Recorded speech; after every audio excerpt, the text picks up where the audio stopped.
Okay. Hello, everybody. I'm here with my beautiful angel friend, Hadia, Happy, and Angel, Angela. And today we're going to talk about the veil. Most people that understand the veil, they understand it from a perspective of spirituality. Like there's a veil between humans and our spirit and spirituality. The veil that I and Angela, my beautiful angel friend, we are talking about the veil of our humanness that we sometimes see and we can't get through the other side of the veil until we learn our lessons, until we get what we need, until we grow, until we uplift. And I've had an experience in that when I was in my early 20s, I was going through an extremely painful, challenging time, and I literally could see a veil in front of me and I could see what's happening and what's going to happen, and I couldn't like move the veil. I couldn't get to the other side of it. And and it took me years, few years. I got to the other side of it when I learned the lessons. And the lesson was about being kind and loving and nurturing to myself. I was really tough on myself. I was literally a badass to myself. Um, and the learning for me was I needed to learn to be compassionate, to be accepting, to be loving, to be generous to me, and to accept me as I am, and also to set boundaries. And and the lesson that came through was really painful, and it came through people. Um, there's something else I wanted to say about that. Can't think of it in this moment. Oh, it was like having tunnel vision. Oh, there's feedback. Um, and it went away. It was like having tunnel vision, and all I could see what's in front of me. And with this, with the veil being open, but it was literally like a thin curtain, and I could see through it, and I could see what's gonna happen. I couldn't stop it, and I couldn't get out of the way, and I couldn't go around it. Like I said, until I learned the lesson. And at the same time, I could see around me, but I had a tunnel vision. It was really weird. So I want to talk about that, and Angela's going to share her experiences, and and how we can get through the veil much faster, how to be open much faster. Angela, so what do you think? I think that, we have, at least you and I, have an understanding that we came into this world um, innocent, that we came into this world knowing that we are love.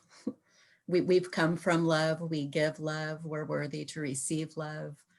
And for me, a lot of the idea around the veil is, we were born into maybe a time and a place that creates a cultural veil, maybe a body, a female body in our cases, that creates a veil. All of these things that build up the experience that we have. Um, and many of these things, the familial veils too, they're handed to us. So we we have this innate knowing that what we are is love, but there's so much that's obscured. There's so much that's taught to us. There is a perspective or a stage that's already set, and it feels like for a lifetime, we remove and tug on all these little threads of the veil to really remember again that what we are is loving. And you were saying a lot of your painful experiences came through situations with other people in your life.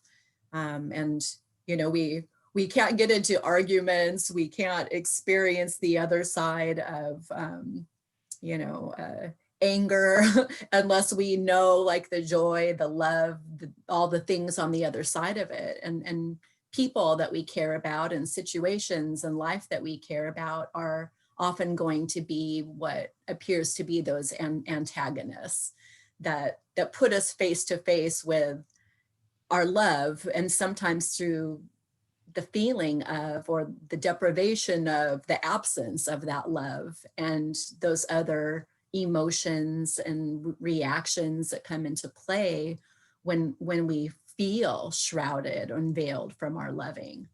So we have a hard time seeing what's beyond this moment right now, because I'm suffering, I'm in pain, I'm having an experience with you that I don't like or want to be in, and I don't like that way that I'm feeling and experiencing myself.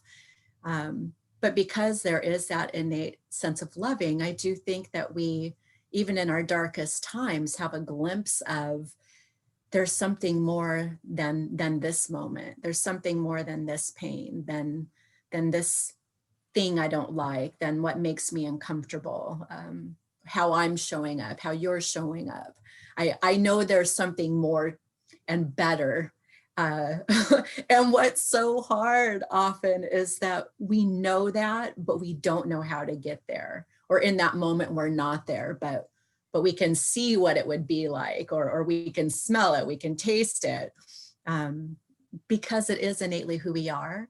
And yet we have these blocks in our way when we're faced with these giant walls of, whether it's conditioning through culture or conditioning through family, whatever it might be, what we believe ourselves to be in a limited way, that's where we can't see through the veil. That's where we get stuck. The issue in front of us is so big that we can't even see that there's a wall right in front of our face. And we have to spend life using these situations, these giant walls that blind us. Maybe sometimes we bump our head a few times before we start waking up and realizing there's something there for me to work with. There's a step for me to change. There's a way I can transform this feeling. And, you know, we spend a lifetime pulling those threads of that veil until we get through those walls.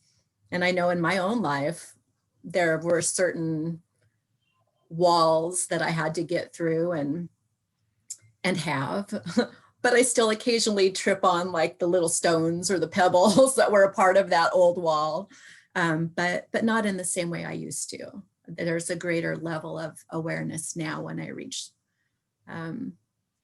a sense of some of those old things still functioning, but we use everything for our growth and our upliftment. So the things that once upon a time we can't get through, now after many, many years of this lifetime, using the tools and the strategies, I know how to deal with the little pebbles and the stones as they come up. And if I don't, then there's an opportunity. There's a challenge and a new gift. Are you complete? For this moment. Well, I want to clarify that both of us have the understanding that we are a soul, a spirit, and a human body having a human experience. We both have that same learning and understanding until now, until it changes. And I say that because a lot of us have these belief systems, and sometimes they're irrational and they get in the way. So, and I used to be one of those righteous believers in doing the right thing, but it came from a place of righteousness, not a place of love and compassion. And having that, and then opening up my mind and my heart has served me tremendously. It's like things change, science evolves. You know, not too long ago, people thought that the earth was flat. And then And still do. yeah.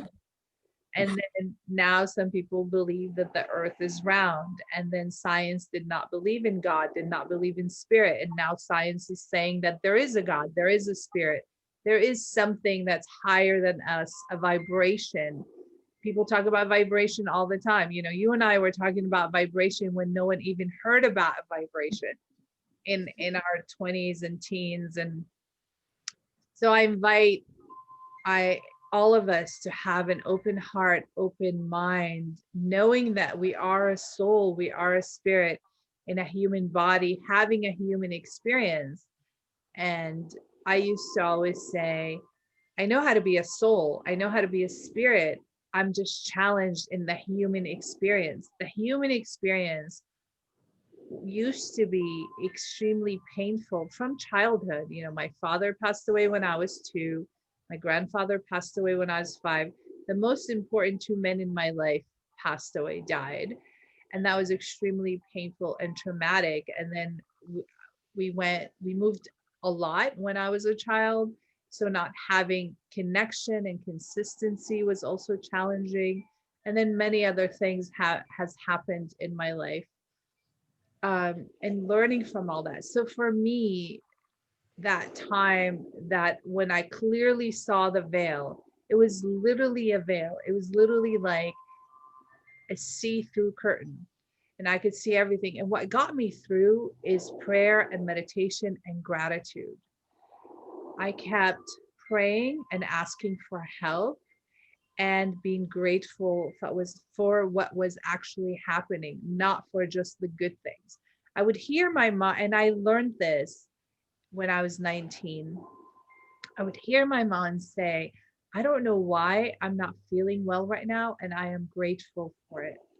There was a time where I think I had a nervous breakdown or something. I was laying in bed in the middle of the night and I woke up shaking. My whole body was shaking. My heart was racing. And it was really scary. And I just kept saying, I am grateful for this experience. I am, like, something was thinking through me. And I think it was my soul and my spirit.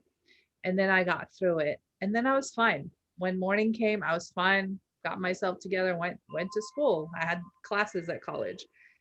So it's knowing that our experiences do not define who we are. Our experiences is about learning and growing and expanding and uplifting our consciousness, our feelings, our awareness of what is going on for us. And good news, bad news, until now, I would say, unfortunately, I have learned the best lessons and the most loving I've learned through painful experiences and through people being mean to me in my life. On a soul level, they are my teachers. On a human level, I'm like, fuck you very much. You are mean and I don't want you in my life. On a soul level, I'm like, thank you very much. I'm so grateful to you. Thank you for the lessons. So it's harmonizing the human experience and the soul experience and not being attached to either. Like, my human experience used to be so painful and agonizing to me. I would cry, I would get depressed, and I wouldn't want to leave my house. And now I'm just like, okay, I'm having a challenging human experience. And what can I learn from it? And the sooner I ask for help and I ask for the learning, the sooner I get to the other side of the veil. And for me, the learning is always about self-loving, self-caring, self-nurturing, self-compassion, patience with myself, accepting the process, and saying yes to the lesson and no to the pain. If and knowing that the person who's delivering the lesson, they're not good or bad. They just have these patterns. Eventually I choose not to be around them, not because they're good or bad, because those patterns, separating the person from the pattern, that pattern, those patterns that they have that hurt me, I don't want to be around them. Knowing that I love the person, I love their soul and their human experience, but I do not appreciate the pattern that causes me pain. So I set boundaries and I bless them on the way. Like, one of the things I say, God bless you and keep you far away from me. May you always have a good life and be blessed and stay away from me. And And it's like, not everybody needs to be in my life, you know? I'm sorry, you were going to say something. Go ahead. oh, well, I mean, there's the aspect of, you know, taking care of yourself and taking care of others. And we can definitely bless a situation and learn and grow from the situation, and thank somebody for being that difficult teacher. It's not condoning behavior. It doesn't make it okay for somebody to continue behavior. And that's where the boundaries come in. But, along the lines of the frequency that you spoke of, something really practical, like it wasn't even something somebody did to me, but, and maybe for some it's TMI, but here we go, like when I was growing up, I had really bad cramps all the time, menstrual cramps. And I would literally lay in bed with my knees in my stomach in a ball in pain. and I finally, and I had all kinds of stories around that. My experience was I was in pain, I was suffering, whatever. It was so unfair to be a woman and go through this, and, boo-hoo me. and rightly so. It was really uncomfortable. But there also came a time where instead of being contracted, because I literally held myself tight. I wasn't taking a deep breath. I was focused on what was wrong. It's, can I say you were identified and identifying with the pain, like the pain was you? I was identifying with the pain. I was identifying with the story of my veil and what it was to be a woman, and and many other things. But there was a moment after applying this, everything is for growth and upliftment idea in other areas of my life. The moment of aha came for me too, where I was, at some point laying in that little ball in that world of hurt. In that small perspective I couldn't see past, and it was just like, take a breath and realize, like, as long as I'm breathing, I'm alive. Like the only thing in this moment is like I'm suffering because of this discomfort, but what are all the other things that are good? And even though I'm so not in that place anymore where I have that experience, even just in sharing it, I can feel like there's still something in me that opens up as I talk about it. And as small as that might seem to be, in that moment, taking the breath, having the gratitude for other situations, or even the gratitude for that is all that I am suffering. How fortunate am I?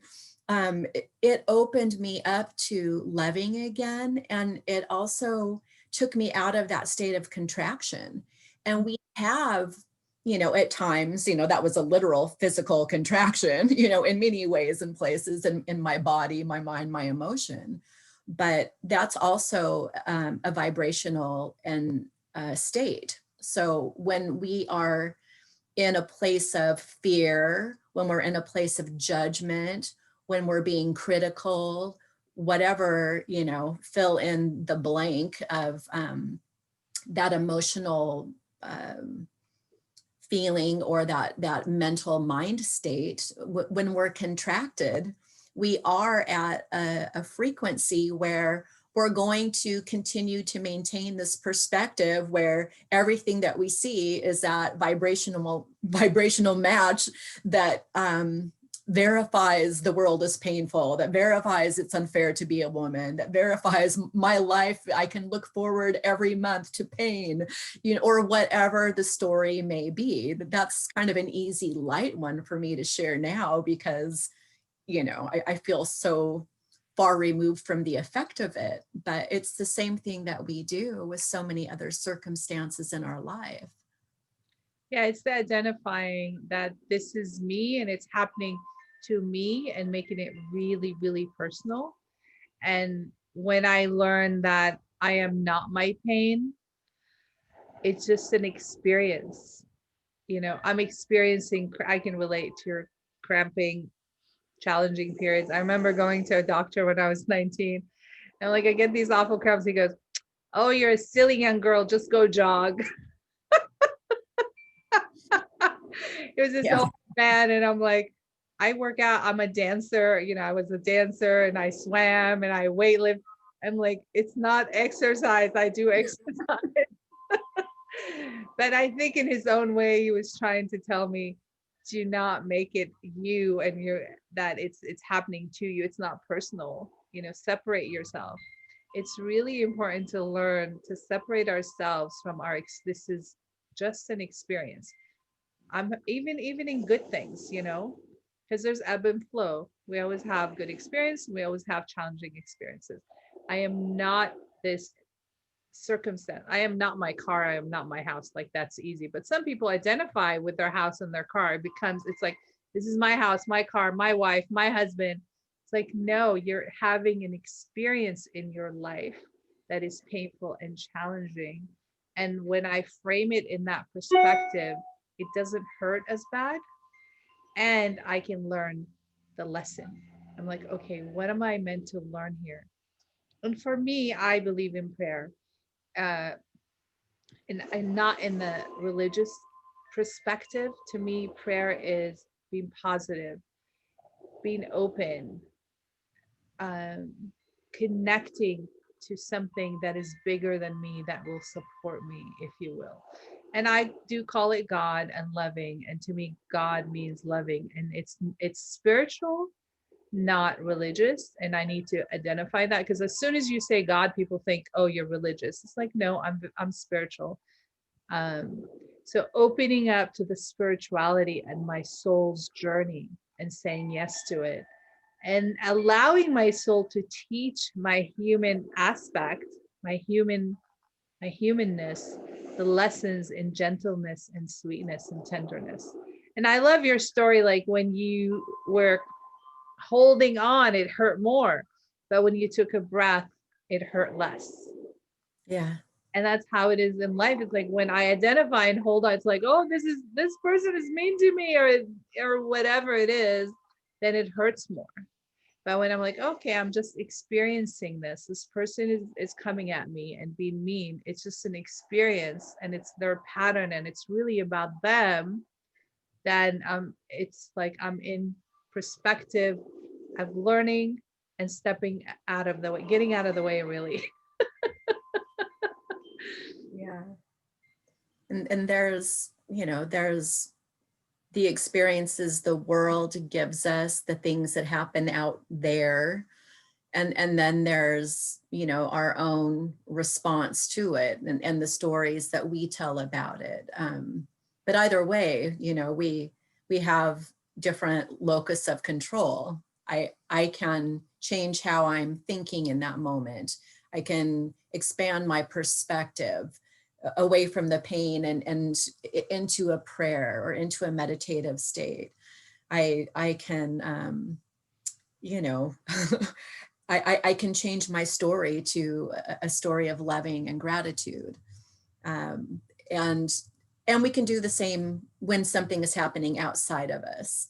We Really empowering when we shift our consciousness, um, from I'm a victim to it's an experience, and I'm choosing to have victor consciousness. I think I came up with that. I've been teaching that to my clients for many, many years. Uh, if you have a victim mentality, then you feel sorry for yourself. You get depressed, you get overwhelmed, you have anxiousness, you feel anxious. But when you're a victor, you're like, things are happening for me, for my learning, growth, and upliftment. And I get to be supported in this experience if I'm open. When the person is in victim consciousness, they cut off all the support, all the loving, even from themselves to themselves.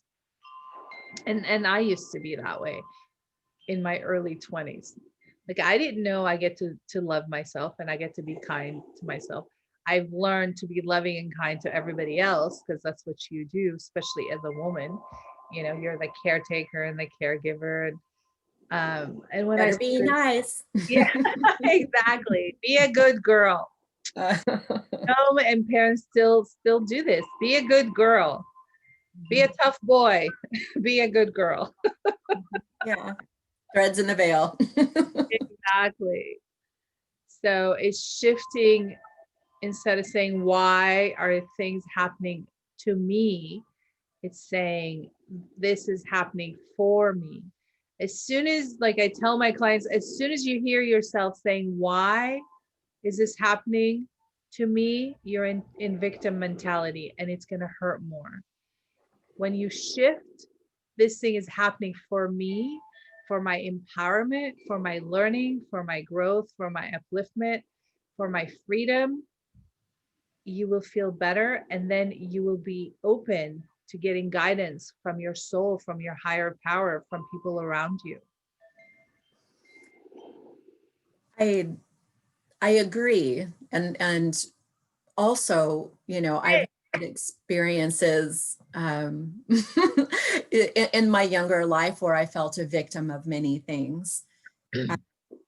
You know, I can also say we through our life have talked a lot about our upbringings and certain similarities. So I know there's times where, you know, we relate because we have certain experiences, albeit different, that we clung on to some of the same stories and had some of the same curriculum and learning lines in our life. But as a younger girl, you know, some of the things I felt victim to, um, you know, it wasn't necessarily that my father passed away young, but there was still a separation of having the father in the home and all the stories that went along with that. And there were stories of victimization in that. And there were also a lot of bullies in my life that I experienced.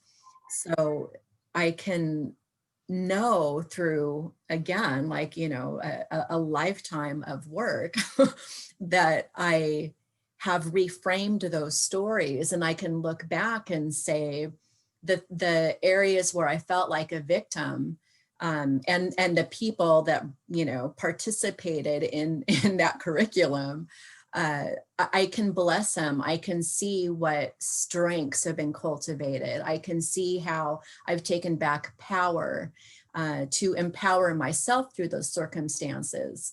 And then in a strange way, you know, coming very much fast forward, I, in the last couple of years, have had some very serious experiences. It would be very easy to say, and legally, you know, I'll just say, you know, I had the experience of being stalked. And it was ironic in a sense going through the experience, because you have to, I had to sign paperwork and forms, you know, working with police and, you know, courts and things like that, where you are literally listed as the victim on the document. So I had this continuously in my face in writing. And it was very odd to have to put my name on a dotted line, you know, saying the victim is. And going through some experiences in life that are that intense in that moment, I can honestly say, even knowing everything that I know, if I'm in a situation where I am fleeing and going into hiding, I'm not in that moment thinking this is a blessing. I'm literally in that moment in a state of survival. Yeah. And so you don't always know in that moment what the gift is, but there were many, many gifts on the other side of that veil that, you know, would I want to go through it again? I don't know if I could. I probably could. Let's hope not. Would I wish it on anybody? No. You know, not even the fuck you very much people. Like, I would wish it on nobody. But would I undo it? Because now on the other side of it, the perspective that I have gained, the strength I have cultivated. And even though in the moment, I literally at times thought, you know, my life is in danger. it did bring me to certain awarenesses, going back to stories of earlier victimhood. I am alone. Let's just say that's one storyline that played big in my life in a lot of different ways. But bringing that forward, one thing that I did know, even in the hiding for my life moments, was that I'm so grateful for the connection that I have to spirit.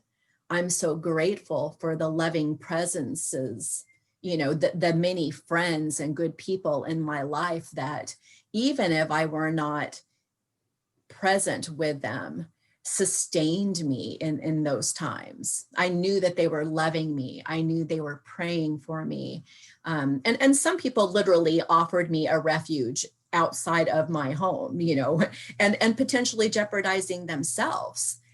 I had a sense in that time where I could have really been feeling a victim, or I could have been really spinning a story, to being aware of the danger, to being aware of what I had to do on many levels to physically protect myself and my well-being, and perhaps that of other people who were, housing me.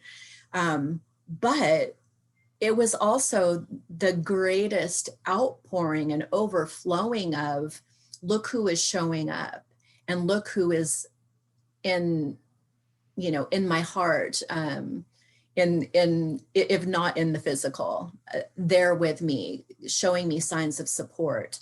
Look at, I'll give an example where I had damage done to my car during that time. Even bringing it into a repair shop, a woman who worked behind the front desk, who had in her kind of prior career been an advocate for victims of abuse, stepping in to say, I want to advocate with the insurance company on your behalf. Will you let me do that? People I didn't even know, showing up as angels again and again. And for that, in those moments, I could really hold on to. In the moment, it's not always easy to say, like, oh, I blessed this situation, but I still knew I was blessed in it. Mm-hmm. Now, on the other side of it, there is another frequency shift that has occurred, because I can continue to hold on to the story. There may be ways that, it's interesting. You talked about laying in bed one night and experiencing this reverberation. My body may still do that at very surprising times. When a trigger happens, we're always triggered in our life, no matter how small or big, a past event is, and how it brings us to now, whether that experience is real now or not real. But, it might live in my body, and I'm learning to work with that, but it doesn't live as a victimhood in my mind. I don't experience myself as a victim emotionally. I have really come to a place of facing a great fear and being the victor. I have not held on to contraction. When we let go of our biggest fears, when we know, even if I don't know how or what it looks like, there is the other side. And whatever that is, in my loving, I will arrive there. Mm-hmm. And I'll arrive there when I let go of the contraction, with a wider space to be filled with the loving, with a wider space of understanding, to be in a place of compassion. You spoke of compassion, and we only have it because through our suffering, we know others are suffering. And I was going through that experience in having to move and be on the go and not being able to be in my own home. Like, I had such a new understanding and perspective and compassion, not just for what was happening in my life. And this is the way I think mercy and so many other, qualities that I want to be more of, could penetrate and become more of who I was, and give me even more of a quality of loving. The thing that was in the news was all of these people migrating to the borders, and many of them leaving places that are not safe, or where there's poverty. And around the world, people are migrating from their homes because of war. um, I all of this sudden in my situation expanded to connect with those hearts in a deeper way, and to be one with people all over the world that were having, in a forced way, to migrate from their homes, to flee for their lives. And in the same way, the PTSD I might experience as a reverberation in my body. I mentioned this to you when we were talking about the topic to talk about today. All of a sudden, there was a new understanding, a new compassion for people who come home from war or other traumatic events, who may experience that, symptoms of PTSD also. Um, I, I went through a dark night, but on the other side of that, I am such a victor. I have gained so much. I have raised my vibration. I am definitely of a much higher light now. And for that, to this day, I'm very grateful. And again, when we were talking about this topic, I had a recent experience where kind of like that shaking PTSD came up. And I always feel like, oh, I'm so good. I'm such a victor. I'm so fine, until this unexpected thing happens and it feels out of my control. But just like you did in your bed that day, or like I did with my cramps, like this is the experience I'm having right now. I'm triggered because of this. It seems like that, but it's not that. I'm having a physical experience beyond my control, but I can reframe it. The truth is, I can take a breath right now. I'm safe. The truth is, I am loved. The truth is, I'm so supported. And wait for it to subside in the best way that I can right now. And we're always doing our best. And this too shall pass. And it takes courage. And I'm proud of you and acknowledge you for your courage. It takes courage to choose to be a victor of our lives. It's actually easy to be a victim because that's the norm in social society. And we get socialized to be a victim.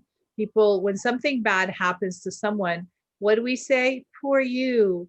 I'm so sorry that this happened to you. That is not helpful.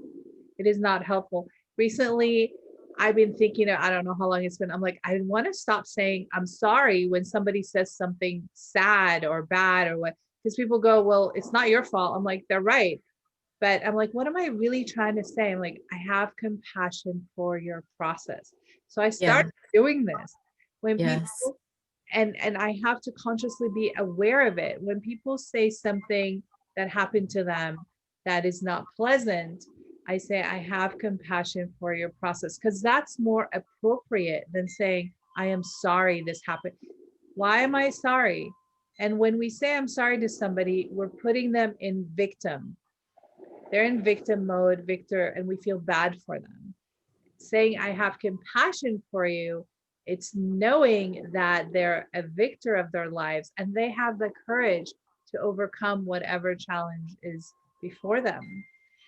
And it takes a lot of courage to step outside of being a victim into being a victor in our lives, because it's a conscious choice of saying, no, I am not a victim. This is not me. This is just an experience that I'm having, and I'm going to choose to love myself, to have compassion for myself, to accept me as I am, whether I'm depressed, whether I'm sad, whether I'm crying, whether I'm throwing up.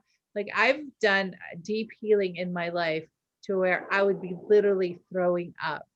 It's like when I'm in pain, I experience it physically. When I'm in joy, I experience it physically, because I'm an empath.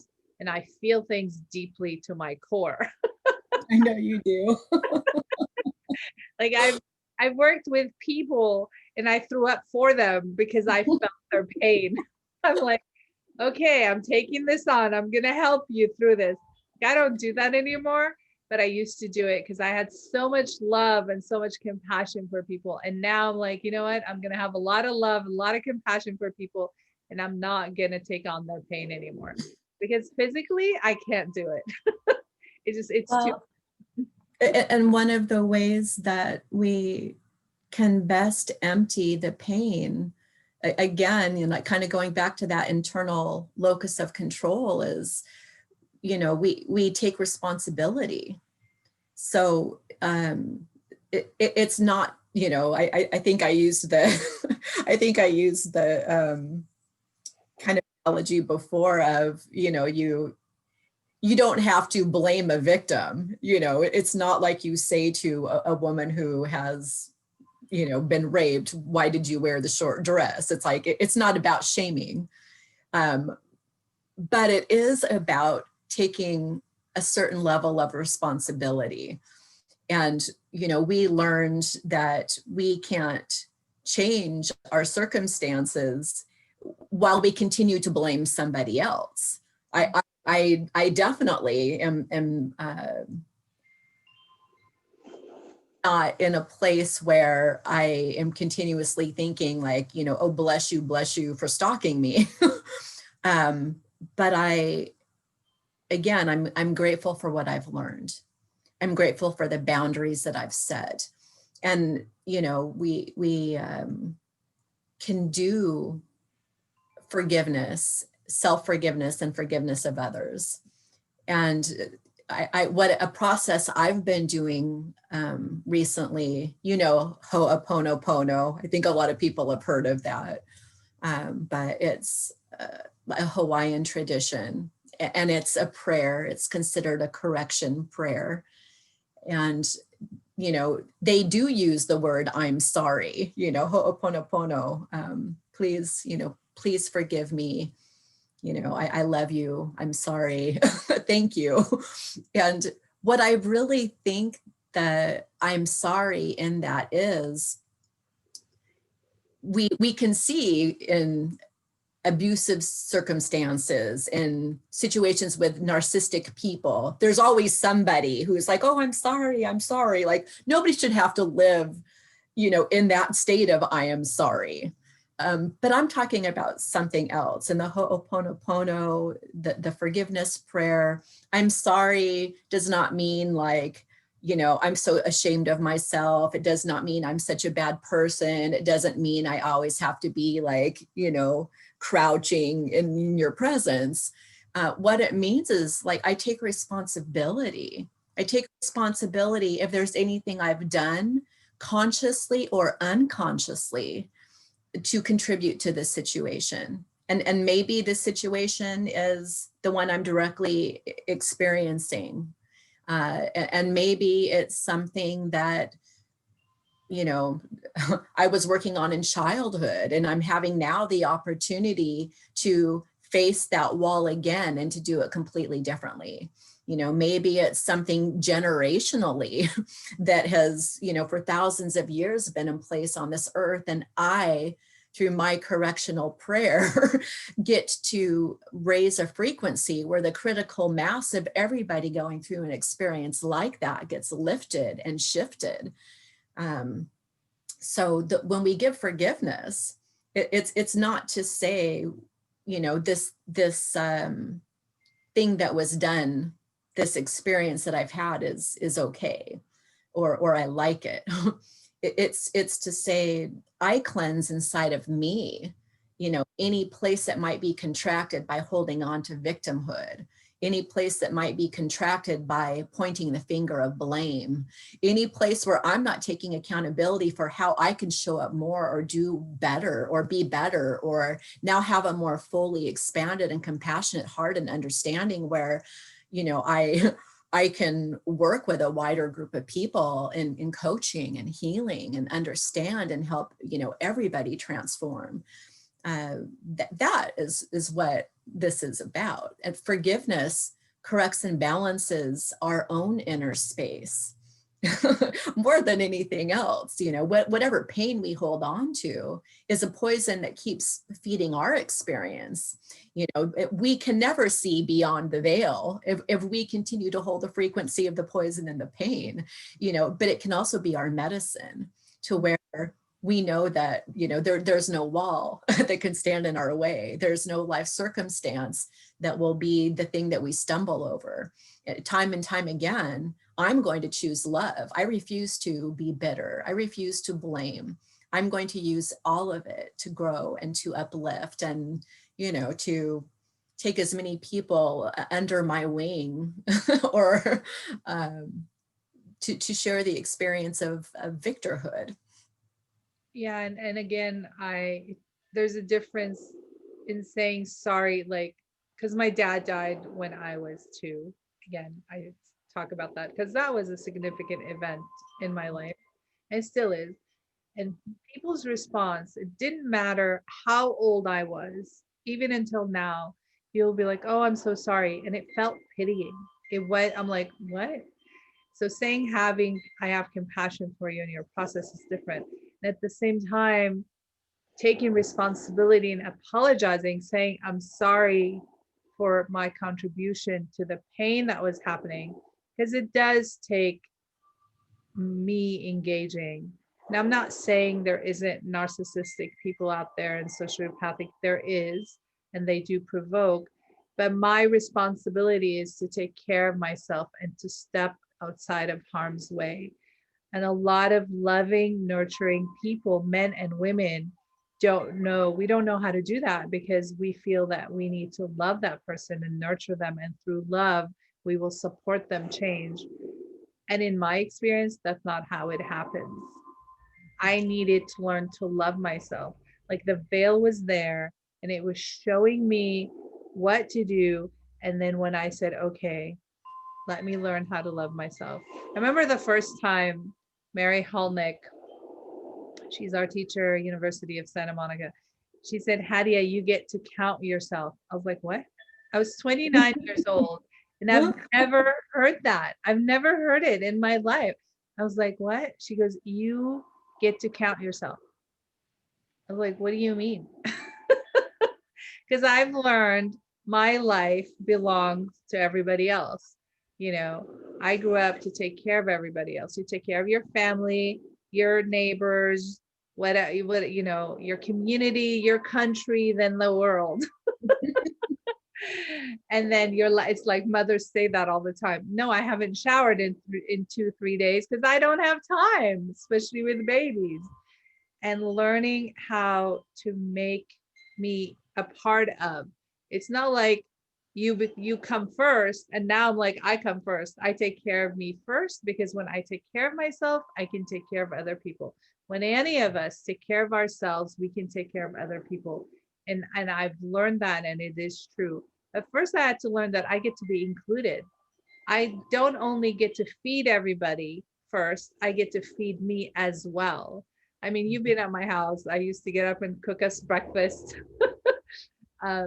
You know, I'd have people stay with me, 4, 5, 6 people, and we're gonna go to school. I used to get up extra early, get ready, and make breakfast for everybody. And I took care of everyone. I made sure that we're all fed breakfast. And I'm like, okay, let's all get in the car. And you remember those days. And I'm just like, we're all in our 30s. Well, I was 29, late 20s, and mothering all these people. And I'm just like, and I didn't think like, okay, I get to be included. That was such a great revelation. And then I get to apologize for my part in it, but not from a place of pitying myself and feeling sorry for the other person. The other thing about apology for me, I prefer that people apologize with action steps as well. Yes. It is very valuable to say I'm sorry. It feels good to hear it when somebody hurts me or says something mean, whatever. I apologize, Hadia, or I'm sorry. And I'm like, I accept your apology, but what are the action steps? Like I teach that to my clients. I'm like, don't just apologize. Have action steps planned out. and ready to go. So when you apologize, you say, I'm sorry that I did this, and this is what I'm going to do next time and to fix it. And this is what I'm going to do different. And that's when the apology counts. It doesn't count if you say, I'm sorry over and over again, and you keep making the same mistake over and over again. Learn from your apology. And Absolutely. yeah, and I mean, I remember telling somebody when I'm like, stop apologizing, please. I don't care. I don't want to hear it. When you change your actions, that's when I know that you are really apologizing. So it's really valuable for all of us, including me. I include myself. That's so much where the boundary comes in, because we can talk about love, and when I do, yes, it's a feeling, it's a warmth in my heart, it's, you know, it's all these things, but loving is not passive. Loving is an action. And when we're creating a boundary, it's a loving action, it's a self-loving action. Take care of yourself.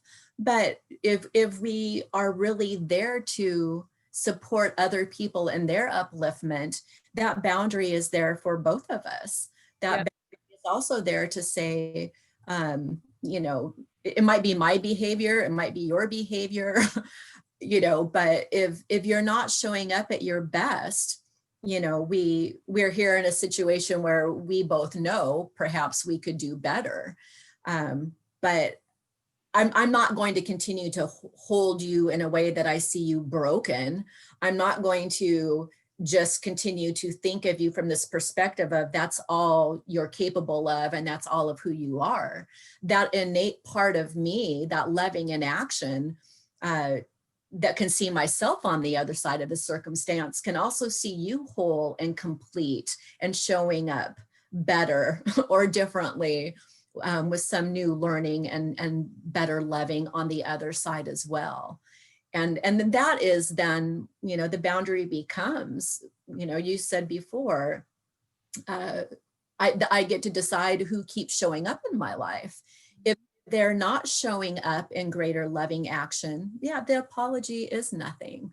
Um, but if they do, if they are showing you they love themselves first and foremost by making that change, and you, and they're, you know, showing up in life in greater loving, if they're exercising that healing to produce new results, then, you know, we can continue an ongoing relationship because we're both committed to the same thing. That's loving in action. That's where true healing occurs. We can never do it for somebody else. We can be it for ourselves. And you know, and in my life many times, like I also wanted to help carry somebody along, but didn't hold the boundary well. Ultimately, it made me hold my own boundary.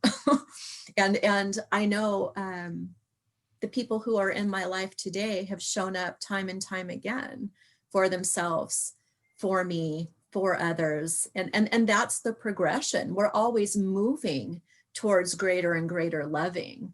And those again are, you know, the veils that keep getting torn away. We're in this process of removing the barriers of the old beliefs and the limitations of who we are and what the best we could do, even if that was genuinely true at one time. I can do better now than I could do when I was 10 or when I was 30. And the veil brings us opposites of who we are so we can learn the lessons with both people. I have a thing with lateness. I'm not late. I'm But all you know, I early. am. I know. So I attract people who are late. Most people in my life that I love and care about run late. And I have a thing about, oh, I used to be really anal about it when I was younger because I get to places early. 10 minutes is on time. You know, it's like I was taught that you show up early, especially to class or whatever you're doing, because you got to go use the bathroom, say hello to your friends, socialize, and you need to be in your seat 10 minutes before anything happens. You know, and most people don't live like that. and I attract a lot of people that I love and care about who run late. So my learning with that, with the veil of that, is to have compassion for their lateness and to have compassion for myself and my upset. Because I'm like, why? Why are they late? I don't understand. Why don't people plan right? And they're learning. And the reason they're attracted to me, because they're learning, is to be on time. Because not being on time causes a lot of pain for people. I mean, they lose jobs, relationships, and I used to attract people that not only that'd be 10 minutes, 15 minutes late, like that's late, 10, 15 minutes, it's okay. They'd be hours late, literally 2, 3, 4, 5, 6 hours. I'm like, that's not showing up, man. And it's not just the men and women. And the people that I wanted to keep in my life, I'd have a conversation. I'm like, I am not okay with this. I know you apologize. I'm not okay with your apology any longer. If you truly care about yourself and about me and love me, you will start showing up on time. From now on, if I'll give you 15 minutes. If you're not here, I'm going to go on with my life. And then those people that cared about themselves and cared about me started showing up early, 10, 15 minutes early. I'm like, wait a minute, I said 1 o'clock. And to me, that's apology in action, apology in life based on our human experience. That is what you call loving. And of course, I agree with you. Like people say, I love you. I'm like, I say, I loving you. I am loving you. And I remember somebody asked me, one of my clients, like, why do you say loving? And I said, because loving is action, ing. Love is just a word. And people just say, oh, I love you, whatever. I'm like, no, I put it in action, loving you. So, and I want to share another experience of the veil. There was a time in my life where I was doing a lot of deep healing, going through my dark night of the soul. Some people call it your shadow. And I was laying in bed, just crying and crying, and I couldn't breathe. And I could see like the veil, and I was contracting, and I totally felt like I was dying. And then I was like, okay, I am grateful. I am grateful that I'm going through this painful experience. And I took a breath, and then I started sobbing more, but it felt nurturing. It went it went from feeling contracted and in a lot of pain. When I accepted the pain, I accepted my tears, I accepted that I couldn't breathe, it turned into a nurturing experience. And it was just so amazing and so beautiful. And that's when the veil just dropped and went down. And it Yeah. also brings me back to accepting and loving my experiences, especially my dark night of the soul experiences. Mhm. Were you going to say something Oh, about just thinking about kind of the earlier points on my end in this topic, whether whether it's cramps or whether it's stalking, you know, being in the moment where we are so focused on the pain. I had said that one of the earlier kind of qualities that went along with some of my stories had to do with aloneness. Like in that space, I am alone. Mhm. Alone, me with my pain, focused on the pain, all the attention on the pain. But we can invite the compassion and the breath into that moment. And as you were sharing about your experience, what I could imagine and what I know I myself feel, in cramps and stalking and every other time I take a breath into the pain, is that it goes from the focus on me and suffering in that experience alone to a very visceral reality of having loving arms holding me in that experience. And the way that that shifts the moment and what's available to me in that moment is profound.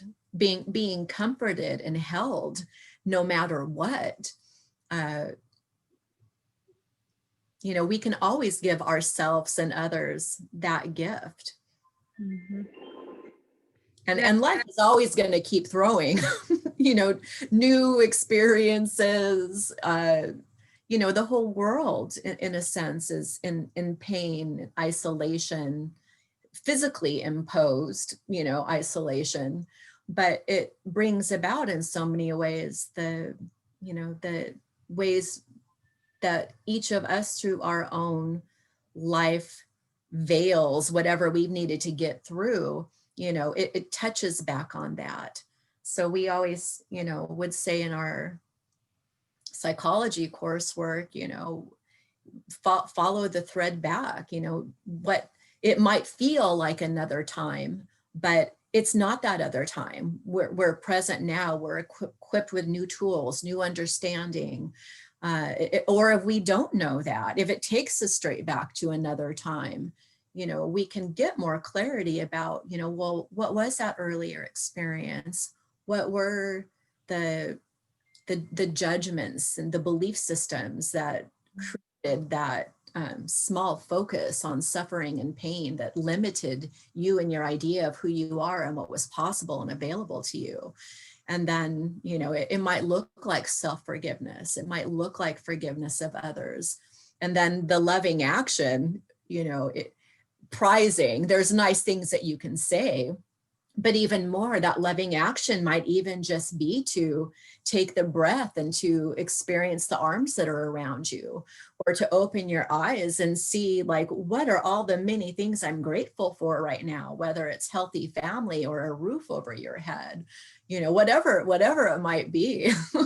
there are so many things that we can also bring into that experience in that moment as real and true, to reframe our perspective, to receive so much more that is available than just that one thing that is the thorn.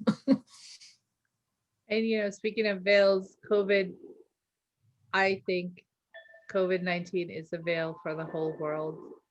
And a lot of people in my perception are not reacting to it well. And a lot of people are. And it's just, you know, this experience of having COVID and the fear and stepping into what is the learning here. The people that are taking the time to learn about who they are instead of learning other things. Like a lot of people were saying, oh, I'm learning this and that, and I'm taking all these free courses, and that's great and wonderful. And like with my clients, I teach them, go deeper, connect with yourself deeper. This is an uncomfortable time. This is a painful time, and it does feel depressing. And those are experiences you're having. And what are you supposed to learn? How are you supposed to nurture yourself and comfort yourself and connect with yourself deeper? I have a few clients who are like, I feel so disconnected and so isolated. I'm like, the learning is to connect to you more, to deepen your self awareness of what you're going through, of what you need. And when we are completely connected with ourselves, it doesn't matter where you are and what you're doing, you'll always feel connected, whether you're around people or not. Like there are people that spend time with a lot of people and they feel disconnected, they feel alone and lonely because they're not connected to themselves. You can go to a party and be around 1,000 people and feel alone and lonely if you're not connected to yourself. If you're connected to yourself, you can be with just one other person or 10 other people or just with yourself. I always say, stop saying I am by myself. You're not by yourself. You are with yourself. Me, myself, and I. The party's in here. Exactly. And will it be a pity party or will it be fun? Exactly. There's no aloneness unless okay, happy. What happened? She's in pain. Sorry. Gotta see what's going on with her. What's the matter? And I love it. Now Happy has pain but comforting arms around her, and look how she's relaxing and shifting. She knows I love her. Love of my life. Oh, Mama, sorry you're hurting. But it's a good example of some of the things that are outside, external. Our locus of control is we can't necessarily do anything about the fact that the coronavirus has struck the world and our governments are imposing certain things upon us. When I say we can't do anything, I don't mean we can't do anything, but I mean that our locus of control then does become something inside. If I'm home, if I perceive myself as being disconnected from friends and family, if whatever the different storylines there are. I hear what you're saying. Like, COVID happened. We can't control that it happened, but we can show up within it and choose how we want to react to it and how we want to experience it. And that's where most people miss. Most people think, why is this happening to us collectively? And that's stepping into the victim consciousness, and you keep the veil up, and the veil is keeping you away from your learning, growth, and upliftment. And saying, okay, there is this COVID-19 and we're all experiencing it. The whole world is experiencing it. How am I going to choose to show up for myself and others? That's being a victim of my life. That's empowering. It's happening. It's not like, why is it happening? It's happening for me, for my learning, growth, and upliftment. And how am I going to choose? It's my choice. Am I going to choose to be upset, to be angry, to be pissed off? And at who? Like, you're going to be pissed off at a disease? It doesn't care. I mean, this is total, for me, this is total spiritual shift and consciousness if people choose it. Because usually we're pissed off at this person and that person, this governor, this whatever president, this country. Now it's not a person, it's a disease. And it doesn't have form. It's like it's in the air. So we don't even know how we get it. So let's just wear a mask, whatever. But my learning is, how am I going to show up? Am I going to be more compassionate and more understanding? And am I going to deepen my connection with myself? Or am I going to be upset and angry and resentful and hating on the government, hating on people? Like, all that is victim and defeating, stepping into victor mentality. Go ahead, you were going to say something. Oh, well, just, the world seems so polarized right now, but we do have that choice. And I think where I was thinking was just that the choice is the loving action. Are we going to further polarize ourselves, or are we going to choose to show up no matter what is showing up with love? Yeah, exactly. Love and compassion. I wish there was other words to describe what we mean by love and loving, because that word is so used so much. And I think a lot of people don't understand the importance and the volume and the vibration of loving. It's like it's the highest consciousness of connection with ourselves and each other, to truly be in loving in our body, vibrating in our body, loving in our thoughts, in our feelings, in our spirit, in our soul, and then reflecting that to each other. I think it's you were touching earlier on the fact that this is an opportunity for everybody to have an experience that that they haven't before. And what will we do with it? There's a lot of merit, and even I've done it. I've taken classes while I've been home. Sometimes, even if it's something I know about, hearing somebody else say it in a new way will like open my mind, open my heart. Like, there's a lot of good to that. But what most people have a hard time with is truly being with themselves. It's sitting in a place of peace. It's not putting yourself right back into the cycle that the world always has you in, which is running on a wheel of some kind, whether it's, running to work and then being at work and then whatever the other emergencies are, during the day, being there for family, whatever, cooking, doing dishes, the things that just keep you going, going, going. There is an opportunity for many that is present, that is rare, which is really to be home, really to have some of that time back that is usually spent running to other things, people and places, and to really, it doesn't have to be a 20-minute meditation. It doesn't have to have this giant structure to it, but can you really just sit for a moment with yourself? We always said at the University of Santa Monica when we were meditating, center yourself in yourself. What does that mean? Can you be quiet? Can you take that breath and go inside to where the spaciousness exists, to where the freedom exists, to where everything that you want to be and experience in the world outside of you is already real inside? Can you dream the dream of your own creation and of a world that is in harmony, and live it right here?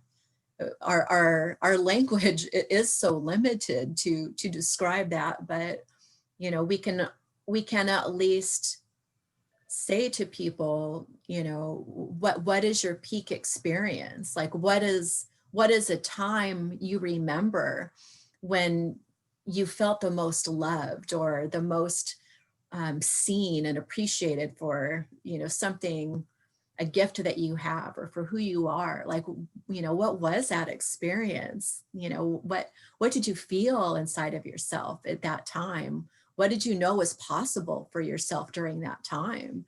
And a lot of times maybe we have our own stories of where at one point we thought we were a victim and then we became a victor. Like, what is it like to just feel into that victory, to that arriving to the other side, and bring more of that just into your knowing of yourself and what's possible in this moment. That's another way we can follow a thread. The thread we follow doesn't always have to be a trigger to something, painful. It can be a trigger to something joyful. So since we're in a position to choose, and it is all about choosing, win in your fantasy, and then more win in your life. Mm-hmm.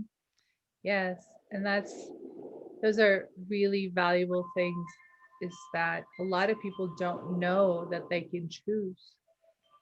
They think they're just going to react, and they live their life reacting. If someone's been nice to them, they react in kind. If someone's been mean to them, they react in upset. And it's like, you have a choice. I remember hearing people say, but you made me mad. I'm like, what? You're still in charge of your life.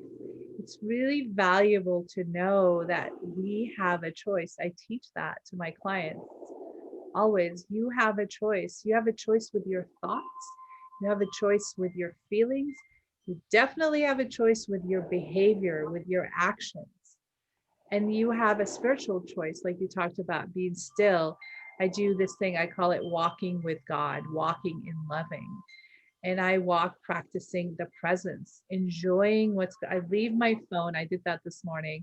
I left my phone at home and I took the dogs out for a walk, and I wanted to be in the presence of loving, of joy. And it's so beautiful outside. In Southern California, it gets really cold at night and then it's warm during the day, and it was just so delicious to be present in that space. And that's a clear choice. It's a conscious choice.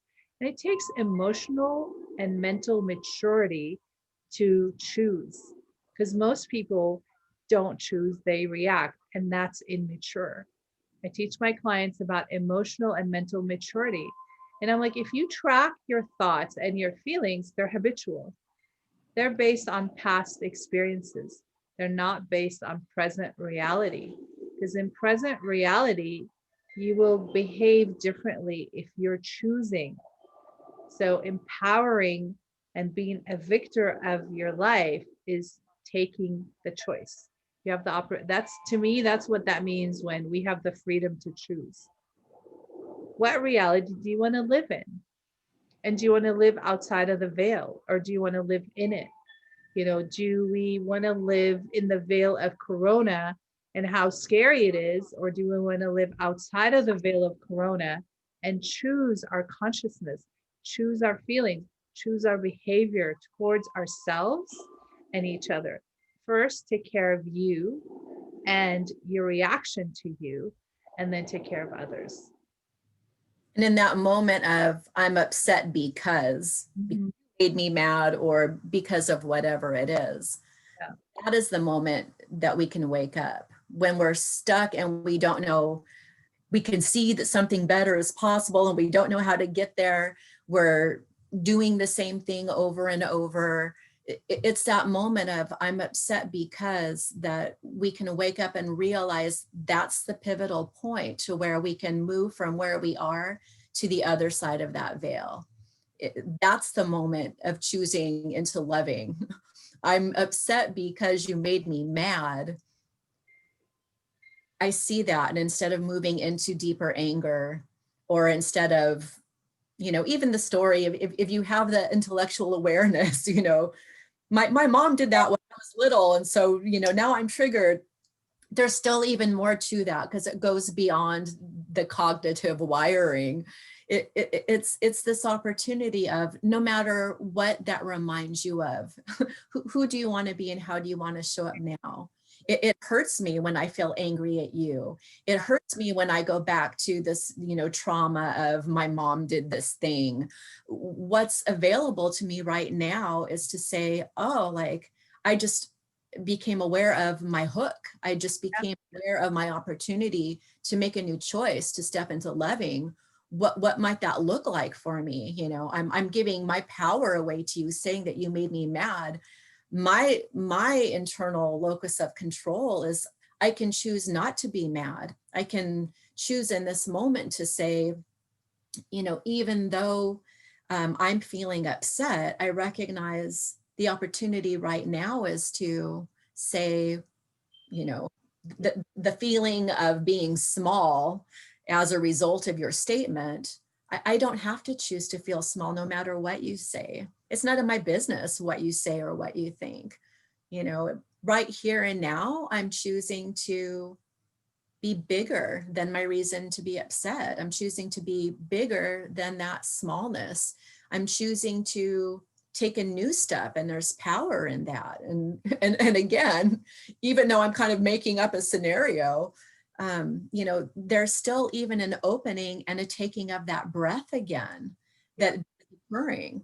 So that is the opportunity present in those moments where we catch that to change the behavior. Instead of showing up in this way, I can show up in this way, and it will produce a different outcome, both inside myself and outside of myself. Maybe not only is it an opportunity for me to gain my power, but maybe there's an opportunity to be with you in taking a new dance step, so we come into a resolution. Instead of continuing to both hold anger, we heal together. Yeah. To a new agreement. Mhm. Yeah, it's beautiful. What I teach my clients is just place your hand on your heart space and connect to your heart beating and connect to your breathing. Just doing that alone supports them into shifting their perspective. And then make up your mind what you're going to choose to say, to feel, to behave, to think. Just connecting to yourself first and foremost. On that note, let's wrap this up. So, um, we're talking about the human veil, not the spiritual veil, and noticing the veil between you and your learning, between you and your growth, between you and your freedom, between you in clearing, cleansing, and releasing what is no longer serving you.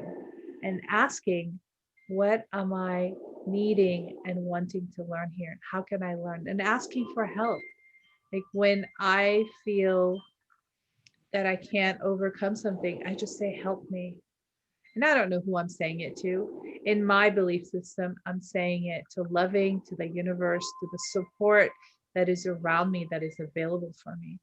And I usually get support. I just say, help me, guide me, give me clear action steps to move forward. So this was lovely. Angela, I love you. You're such an angel in my life. I'm so blessed that we've been friends for over 20 years. So I am Hadia. HadiaLoving.com is my webpage. I invite you to go on there and book your complimentary session and allow me to support you. I'll give yourself the gift of love and support through my coaching.